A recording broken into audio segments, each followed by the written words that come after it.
খেয়াল করেন, একজন অমুসলিম যদি জোহরের নামাজের পূর্বে ঈমান গ্রহণ করে, এইবার ওই ব্যক্তির উপরে জোহরের নামাজ পড়া কি? সুবহানাল্লাহ, মাশাআল্লাহ, চমৎকার শ্রোতা, একটু আরো আওয়াজ দেবেন। কোন ব্যক্তি যদি আসরের নামাজের পূর্বে ঈমান গ্রহণ করে, সেই ব্যক্তির উপরে আসরের নামাজ পড়া কি?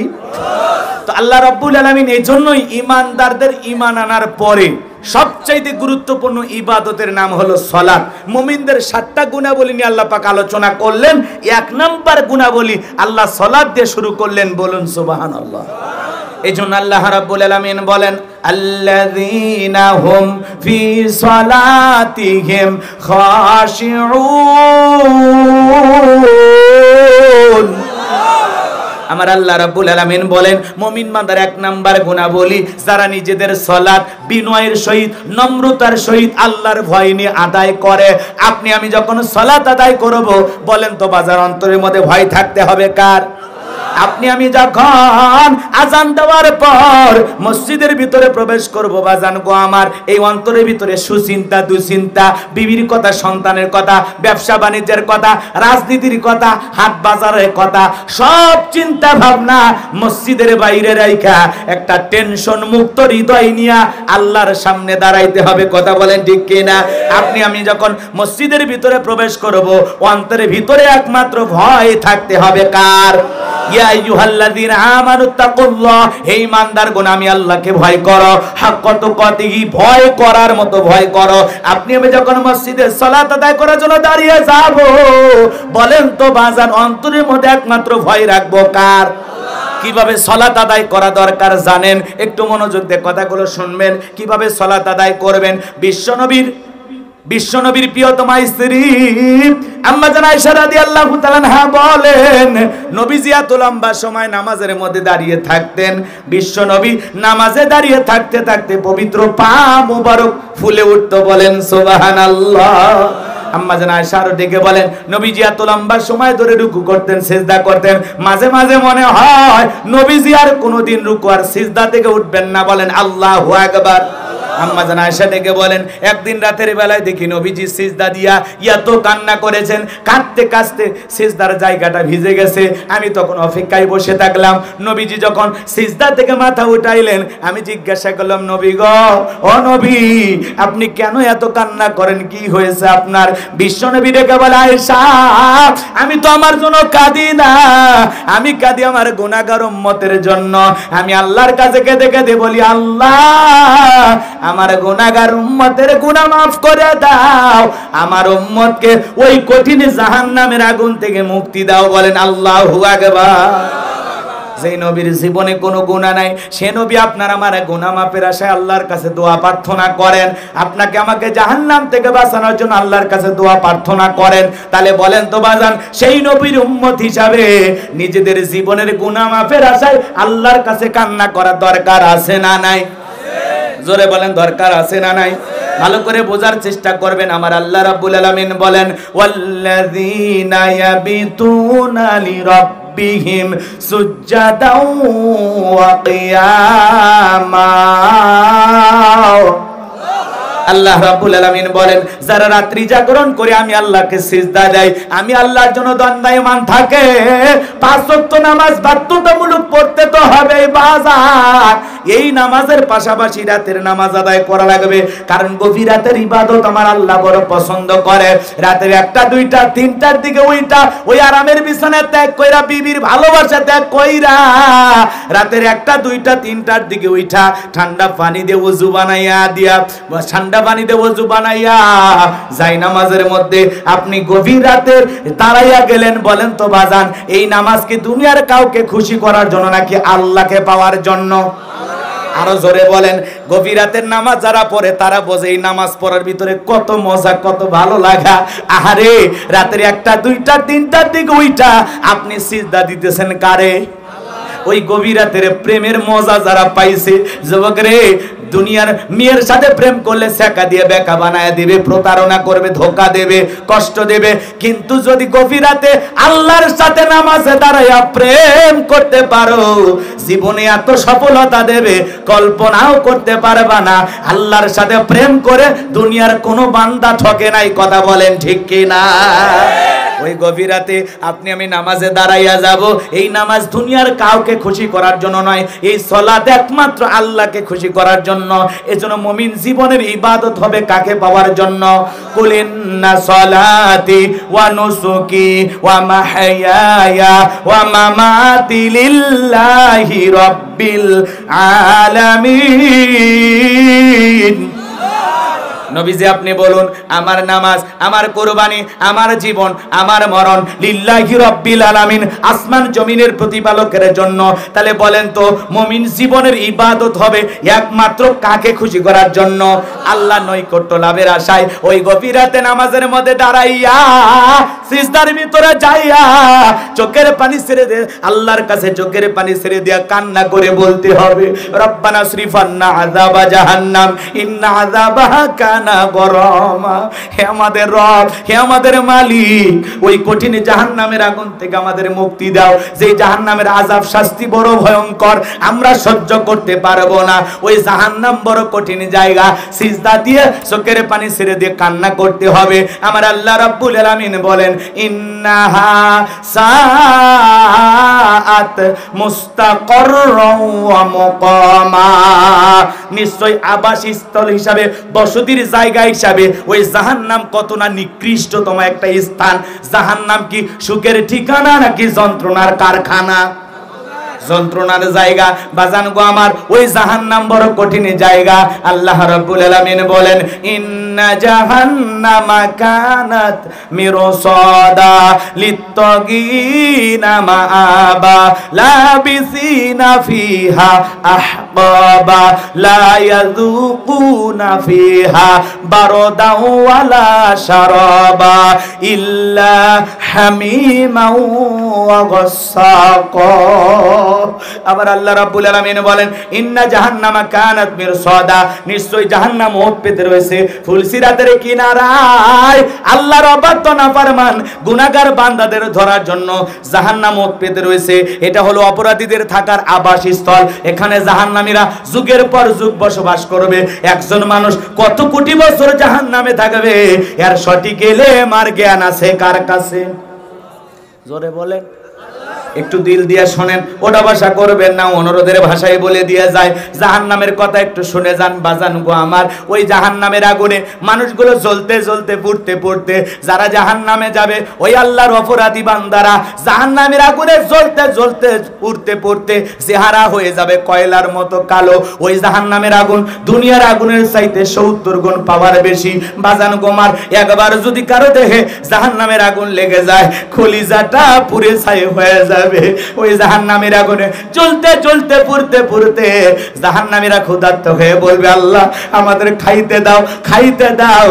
আল্লাহ ফেরেশতাদেরকে অর্ডার দেবেন, আমার জাহান্নামী বান্দাদের খাদ্য পরিবেশন করো। জাহান্নামের তলদেশে এক ধরনের ফলের চাষ করা হবে। ওই ফলের নাম হলো জাক্কুম। ওই কাঁটাযুক্ত ফল জাহান্নামীদের হাতে হাতে খাবার হিসেবে পরিবেশন করা হবে। ওই খাবারের ফল পাওয়া মাত্রই জাহান্নামীরা গলার ভিতরে দেবে। যখনই গলার ভিতরে দেবে বাজার, ওই কাঁটাযুক্ত জাক্কুম ফলের কাঁটাগুলো গলার ভিতরে চতুর্দিক দিয়ে ফুটে যাবে। যত গলা নাড়াচাড়া করবে তত খালি যন্ত্রণা বাড়বে আর বাড়বে। আল্লাহ জাহান্নামী বান্দাকে এই ফল খাইতে দিয়েছে ক্ষুধা নিবারণের জন্য নয়, জাহান্নামীর যন্ত্রণা আরো বেশি বাড়ানোর জন্য। কথা বলেন ঠিক কিনা? এইবার গলা নাড়াচাড়া করবে, কাঁটাগুলো ফুটবে আর ফুটবে।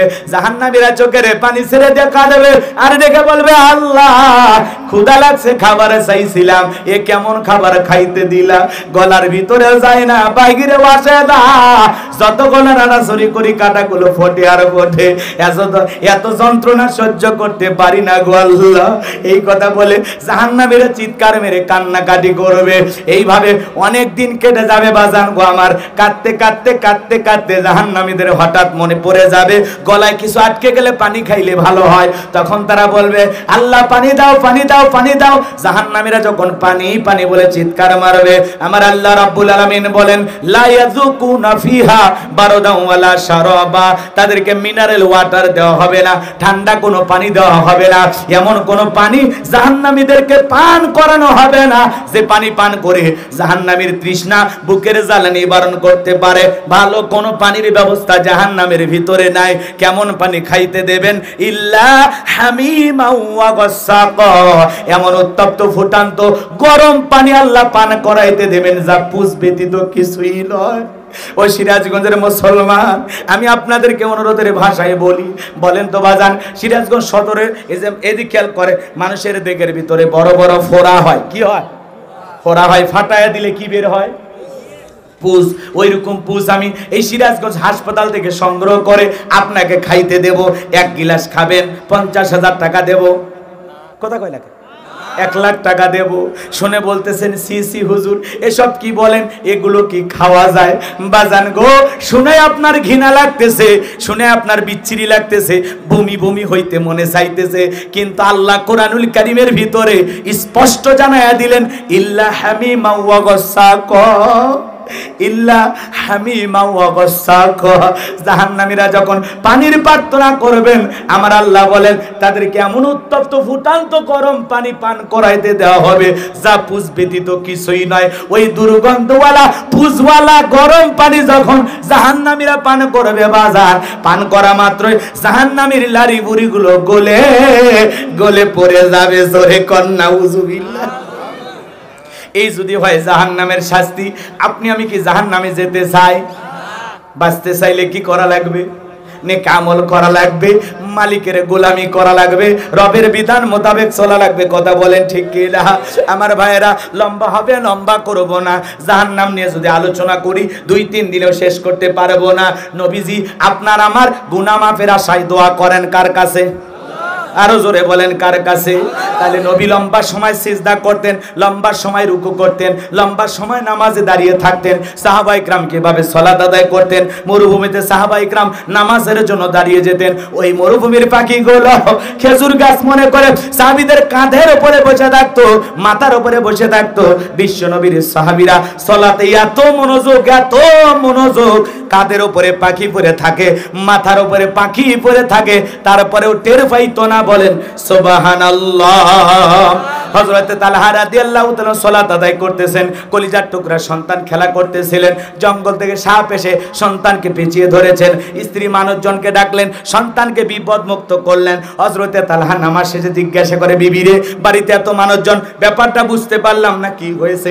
স্ত্রী ডেকে বলে, স্বামী গো, আপনি যখন নামাজে দাঁড়াইছেন, জঙ্গল থেকে সাপ এসে সন্তানকে পেঁচিয়ে ধরেছিল, আমি মানুষজনকে ডেকে সন্তানকে বিপদমুক্ত করলাম। এত ঘটনা আপনার চোখের সামনে ঘটে গেল, আপনি কি কিছুই বলতে পারেন না? হযরতে তালহা ডেকে বলে, বিবি রে, নামাজের মধ্যে মন যদি এদিক সেদিক চলে যায়, তাহলে নামাজ তো আর নামাজ থাকে না। সাহাবায়ে কেরামদের নামাজে কত মনোযোগ, কত গভীর মনোযোগ। আর আপনি আমি নামাজ পড়ি সিরাজগঞ্জে, মন চলে যায় ঢাকা শহরে। কথা কয় না কে? নামাজের ভিতরে দাঁড়ায়া মনের ভিতরে দুনিয়াবি এত খেয়াল, এত চিন্তা ভাবনা মনে হয়, দুনিয়াবি চিন্তা ভাবনা করতে গিয়া ভুলেই যায় যে নামাজ 2 রাকাত হয়েছে না 3 রাকাত। কথা কয় না কে? কারণ নামাজের ভিতরে দাঁড়াইয়া দুনিয়াবি এত চিন্তা, এত বাজে কথা, এত কথা মনে হয়, মাঝে মাঝে ভুলেই যায় সিজদা 2টা হলো না 3টা। কথা কয় না কে? ওই জন্য তো গোলাম রব্বানি কইলেই দোষ। কথা কয় না কে? আমাদের পাগল মন খালি ছটপট করে, নামাজের ভিতরে দাঁড়াইয়া দুনিয়াবি সব চিন্তা মনের মধ্যে যায়। কথা কয় না কে? মন খালি ছটপট করে। কথা কন না কে আপনারা? পাগল মন রে, মন কেন উল্টো পাল্টা বলে? ও পাগল মন রে, মন কেন মসজিদে না যায় রে? আল্লাহ রে, কোন দুনিয়ায় পাঠাইলা আমারে? বর্তমানের নারী পুরুষ সমান সমান মাপ, লম্বা চুল কাটিয়া আবার মাথায় লাগাই ক্যাপ। আল্লাহ রে, কোন দুনিয়ায় পাঠাইলা আমারে? জিন্সের প্যান্ট শার্ট পরিয়া রাস্তা হাইটা যায়, পুলা না মাইয়া ওইটা সেনা বড় দায়। আল্লাহ রে কোন দুনিয়ায় পাঠাইলাই আমারে। কানে পড়ছে দুল, কপালে পড়ছে টিপ, কাছে যদি বলেন বিলকিস আপা, কয় না আমি আবুল। আছে না নাই? আল্লাহ রাসূল বলেছেন, বুখারী শরীফের স্পষ্ট হাদিস, কোন পুরুষ যদি নারীর বেশ ধারণ করে আর কোন নারী যদি পুরুষের বেশ ধারণ করে, আল্লাহর লানত তার উপর। কথা বলেন না কেন? রাগ করতেছেন আপনারা? যা খুশি তাই পরে সাজে গুজে বেড়ায়। এরপরে ঢাকা শহরে এক বোনের আন্দোলন করলো, কয়েকটা বোন আন্দোলন করলো না, শোনেন না কি কয়? আমরা পোশাকের স্বাধীনতা চাই। কেমন স্বাধীনতা? কয় দাদি নানি ব্লাউজ ছাড়া শাড়ি পরতেছিল, আমরাও পরতে চাই। এ পাগলি, তো কেউ বাধা দিছে? তো চুলকে নিখে পর, শাড়ি পরে ঘর। কথা কয় না কে? যেদিন কুত্তা ধাওয়া করবি সেদিন বুঝবো। কথা কন না কে? রাগ করেন না, রাগ করেন না। দাদি নানি ব্লাউজ ছাড়া শাড়ি পরেছিল ঘরের ভিতর, তারা অভাবের কারণে পড়ুক আর গরমের কারণে পড়ুক। কোন দাদি কি শাড়ি পইরা বিশ্বরুটি এসে আন্দোলন করছে আমি তো মা দাদি শাড়ি পরেছি বলেছে? কোন নারী কি, কোন নানি কি শাড়ি পইরা সিরাজগঞ্জের বিশ্বরুটে আইসা নাচেছে আর বলেছে এ নাতিরা দেখে যা, আজকে আমি তোর নানি শাড়ি পরেছি? দাদি নানি ব্লাউজ ছাড়া শাড়ি পরেছিল ঘরের ভিতর। কথা কয় না কেন? আর তারা 12 হাত শাড়ি দিয়ে পুরো দেহটা ঢাকছে। আর তুমি বোন ব্লাউজ ছাড়া শাড়ি পরিয়া পিঠটাই এমন কায়দায় ফাঁকা রেখেছো, মনে আর্জেন্টিনা আর ব্রাজিলের ম্যাচ হবে।